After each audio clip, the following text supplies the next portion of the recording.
The tension in Buxton, Derbyshire, could be cut with a knife. For the third day in a row, farmers have gathered en masse, armed not with pitchforks, but with placards, and a steely determination to make their voices heard. The heart of rural Britain is ablaze with frustration, and it's all aimed squarely at Labour leader Sir Keir Starmer. Their message is loud and clear: we're not going away. This isn't just another protest, it's a movement that threatens to shake Labour's foundations. The farmers accuse the party of turning its back on them, leaving rural communities to fend for themselves amid soaring costs, dwindling subsidies, and what they call a complete disregard for the people who put food on Britain's tables. And it's not just about policies, it's personal. Farmers, who have long felt ignored by metropolitan politicians, are now openly challenging Labour's ability to govern for the whole nation. One farmer, standing at the forefront of the crowd, spoke with a fiery resolve that captured the mood of the day. Check out the clip of this passionate farmer delivering a scathing warning to Labour. Today, because Farmers to Action are continuing their protest against what some people are describing as the family farm tax, the introduction of inheritance tax on family farms. I'm joined by one family farmer, Les Bohm, here. Just describe for me a little bit about your farm here in Derbyshire. We're dairy farmers. We've been farming all my life. My parents has as well. We're third generation. I've got a fourth generation at home doing the work, so I could be here. I feel very sorry for all these lads here who are a lot younger than me, because this inheritance tax is really going to give them a hard time if it was put into place. There are a lot of young people here. What will the inheritance tax mean, particularly for people that one day plan or hope to inherit what is maybe always been intended to go for them, the family farm? Yeah, the problem we've got, we've really dictated by supermarket prices. Not a lot of us are making much money, so if we have a 40% tax on my death, basically, me kids would have to come up with probably 400,000.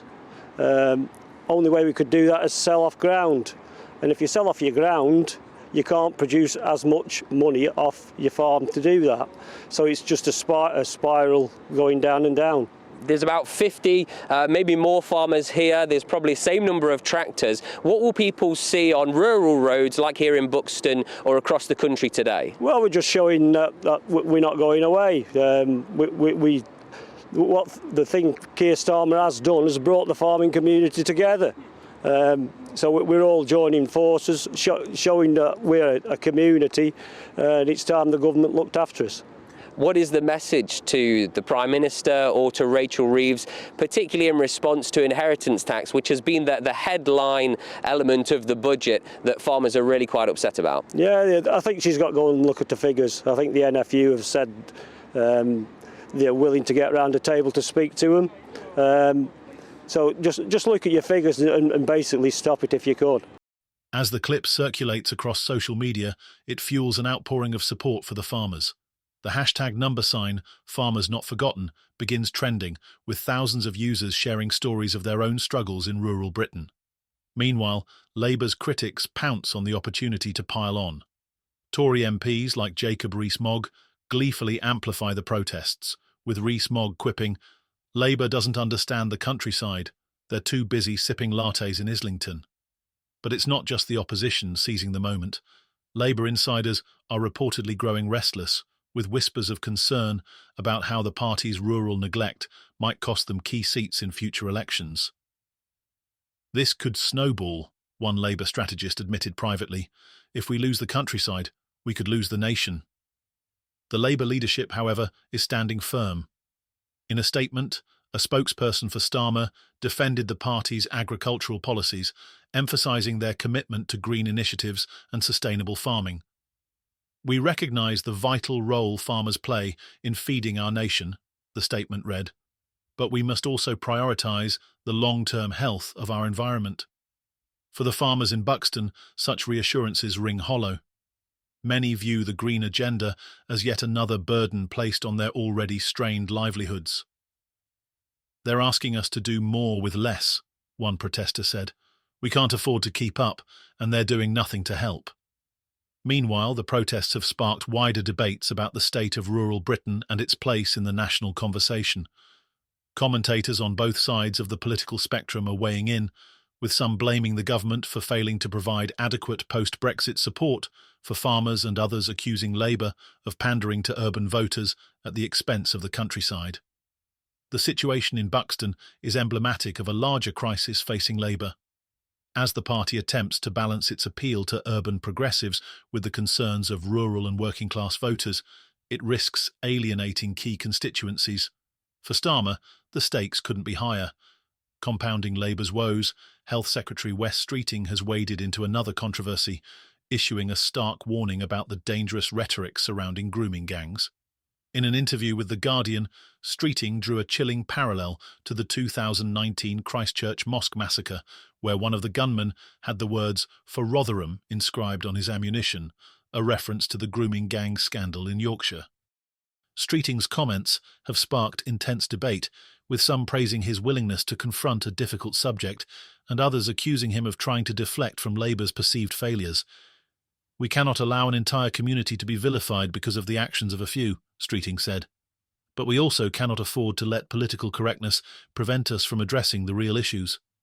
The remarks have drawn sharp criticism from Conservative MPs, who argue that Labour's approach to grooming gangs has been inconsistent at best. At the same time, Streeting has faced backlash from within his own party over his hardline stance on other issues, including his commitment to banning the use of puberty blockers for transgender minors. For Labour, the controversies keep piling up. Just as the dust begins to settle on the grooming gangs debate, a fresh scandal erupts over Gordon Brown's infamous gold sale from 2 decades ago. A new GB News report has reignited outrage over the decision to sell nearly 400 tonnes of Britain's gold reserves at rock-bottom prices.